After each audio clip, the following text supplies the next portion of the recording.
Muli pong nagbabalik, akong inyong lingkod. Ayan, sa pagkakataong ito, striktong patnubay at gabay ng mga magulang ang kailangan sa mga batang nanonood sapagkat medyo maselan ang ating pag-uusapan ngayon dahil usapang bembang. Marami na ang nakapagbigay ng reaction video patungkol dito. At di umano ay si Kalingap Edu ay nagbahagi nga daw po dito sa sponsor, At itong sponsor ay ibinahagi sa dating reactor. Gaano yan katotoo? Ano nga ba ang ating basihan dyan? Ating yang sisiyasatin at pag-uusapan. Pero bago tayo magpatuloy, ako po sa inyo ay bumabati ng isang magandang araw. Magandang gabi po sa inyong lahat. Mega love shoutout kay Kuya Val, kay Kalingap Rob. At syempre, sa buong team Kalingap, And kung bago po kayo sa aking channel, please po subscribe, like, and share my videos. And huwag niyo kakalimutan, pindutin niyo yung notification bell nang sa ganon ay updated po kayo sa lahat ng ina-upload nating video. So, dito na tayo sa ating pinag-uusapan sa ating topic, usapang bembang. Ayan, talagang nakakagulat ang kaganapan, At hindi natin matiyak kung ito ba ay fake news o ito ba ay talagang totoong-totoo. Marami na nagbigay ng kanilang mga saloobin, ng kanilang mga reaction video. Pero bago tayo magpatuloy, panoorin muna natin ito, Eto guys. Kalingap at Kabagis, dito po sa isa sa mga Kalingap partners, na si G. Lumags. Kay Jalomags. So galit kay Jalomags, bakit? Na kung saan ay parang hindi niya nagustuhan yung naging sagot ni G. Lumags sa kanyang mga live streaming. Na patungkol Tungkol po dyan sa issue Bembangan. ng bembangan. So, sino ba itong tinutukoy or sino ba itong ng bembang. individual na ito na sinasabi nating nai-issue ngayon sa Bembangan. bembangan? Sino ba yun ang bembang?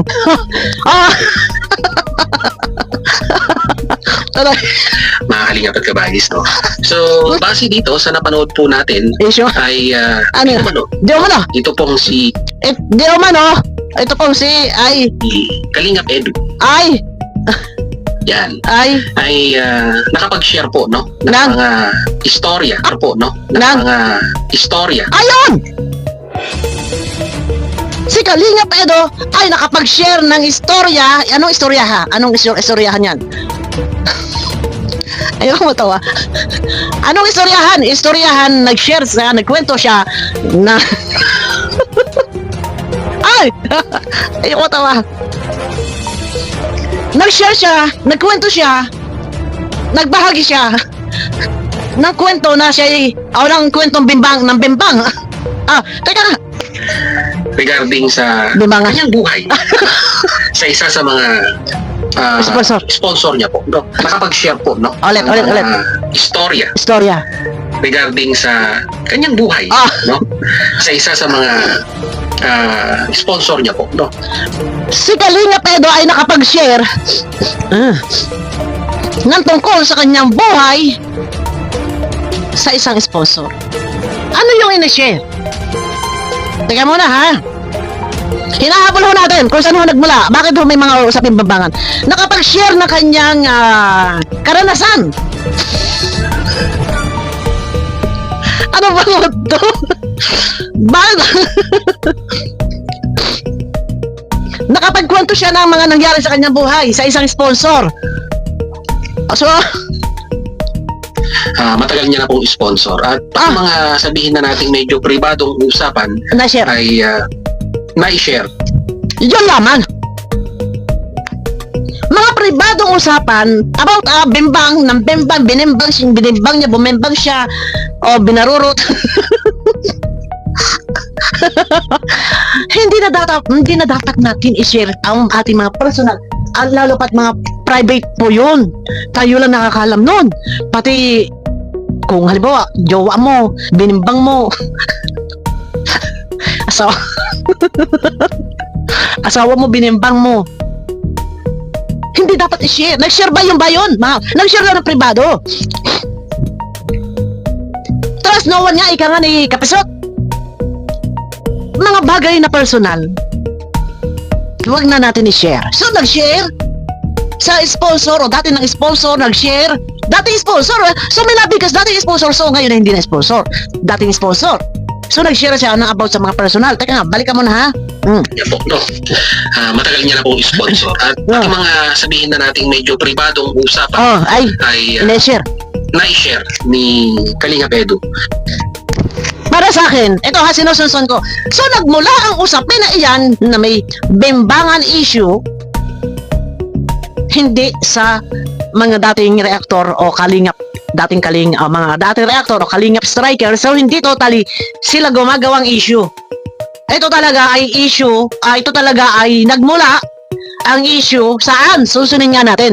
Saan ba nagmula? Nagmula ba ang issue sa mga reactor na dating mga reactor? O, saan ba nagmula? Nagmula sa sponsor. O, saan ba nagmula? Inikwento ni Edo ang kanyang personal na mga experience. Ikinuwento niya sa sponsor. So ngayon yon ay dating sponsor, ngayon hindi na sponsor. So ikinuwento ng sponsor sa mga reactor. Teka ha? Dito po sa Dating sponsor. sponsor na ito, mga Kalingap at Kabagis. Ah. Siguro, dala ng sobrang patitiwala at matagal nang naging sponsor sa kanya, Nagkwento. ay hindi na bago yung mag-share Ah? ng mga personal details at personal na istorya. Ay, teka! Hindi, okay. Hindi masama tayo naging open sa sponsor. Pero pagdating sa private, alam nyo na yun. Alam nyo na yun. Sa love making. No need natin i-share. Atin lang yun. Kung tayo may girlfriend, nag-sex kayo ng girlfriend nyo, inyo lang yun. Ito ha, walang magagalit. Opinion ko to.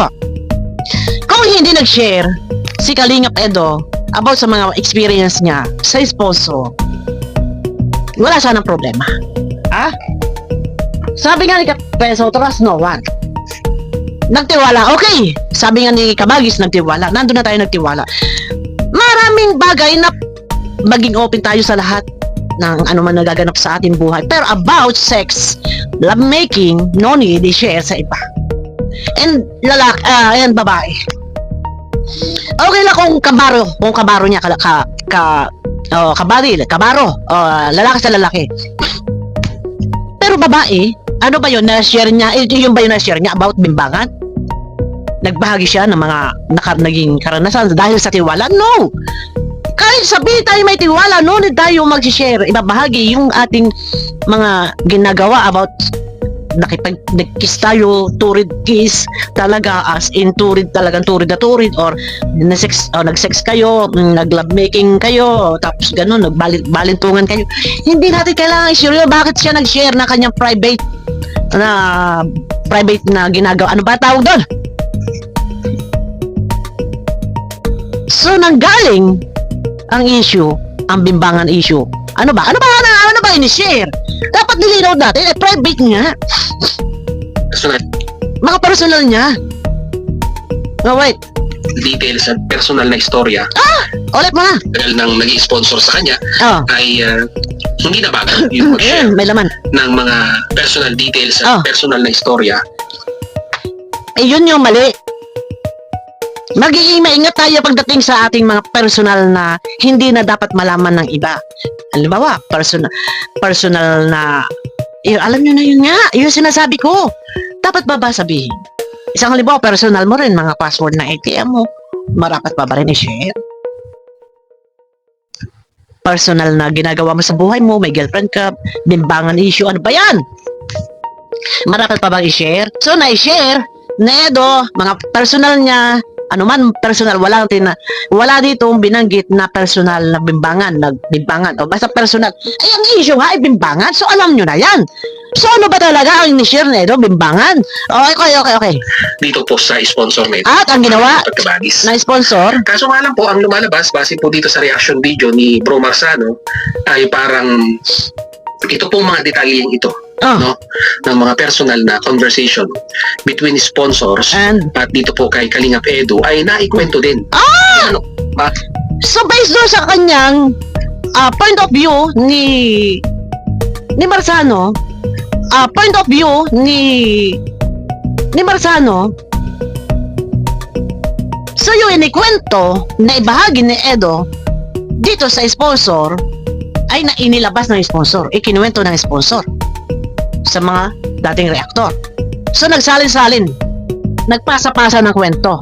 So ayun guys mga kalingap, yan po ay pahayag ni Madam Bopil, kanyang reaction video kung saan ay ating din nire-reactionan.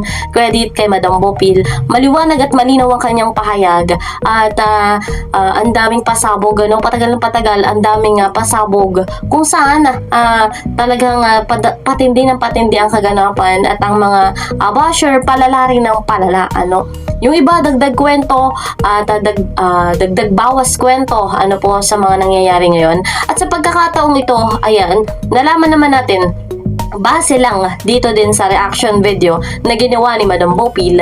Supportahan natin si Madam Bopil. Base nga daw po dito sa nireaksyonan ni Madam Bopil ay mayroong sinabihan si Kalingap Edu, isa tong sekreto, privacy.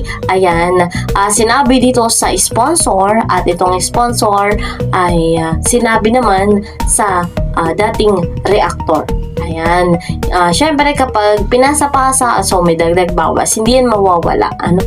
So sa pagkakataong yan, syempre zero knowledge tayo sa ganyan dahil pansarili yan hindi natin pwedeng eto, ganto dapat, ganyan, pero wala tayong masasabi dyan kundi kung ano pa man ang katotohanan ay lalabas at lalabas din, So hindi pa natin nai-interview si Kalingap Edu kung ito ba talaga ay sinabi niya dito, kung totoo ba talaga yung sinasabi ng sponsor. Ayan, so umaasa tayo na ang lahat ng kaganapang ito ay magiging payapa, na ang lahat ng ito ay magiging maayos. Ayan, so hinihiling natin na tama na yung mga dagdag bawas kwento nang sa ganun ay sa kapayapaan ng bawat isa. Ayan, at marami pa tayong dapat pag-uusapan at patuloy na tatangkilikin natin ang Team Kalingap, si Kuya Bal, si Kalingap Rob, si Kalingap Edu, at ako po inyong lingkod, Kalingap yan. Hanggang dito na lamang po muna. See you po sa next video. Mag-iingat po kayo palagi. God bless everyone. God bless Team Kalingap. Bye-bye!